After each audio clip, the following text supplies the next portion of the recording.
কল্টুর বাবা প্রত্যেক দিন কল্টুকে গালিগালাজ বকাঝকা এমনকি ওরে ধরে মারতো। তো একদিন কল্টুর বাবা কল্টুকে এসে বলল যে কিরে বাবা, তোকে এত পেটাই গালিগালাজ করি মারি, তাও তুই কোনো প্রতিবাদ করিস না কেন? তখন কল্টু বলল যে না, বলা যাবে না।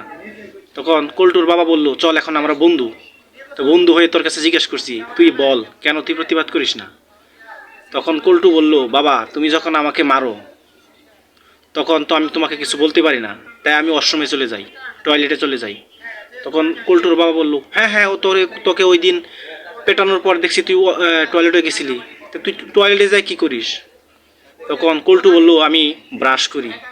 তখন কল্টুর বাবা বলল তো ব্রাশ করলে কি তোর বা ব্রাশ করাতে তোর কীভাবে প্রতিবাদ করা হয়? ব্রাশ করলে কি তোর রাগ কমে আমার প্রতি? কয় কি? আমি তো তোমাকে কিছু বলতে পারি না। তখন কল্টু বলতেছে আমি তো তোমাকে কিছু বলতে পারি না, তুমি আমার বাবা, তাই আমি তোমার ব্রাশটা নিয়ে কমোডে ঘষা ঘষি শুরু করি, এবং এই ব্রাশ দিয়ে পরের দিন তুমি আবার দাঁত মাজো। আমি এভাবেই প্রতিবাদ করি। তো এই কল্টুর এই কথা শুনে কল্টুর বাবা তো বেহুশ।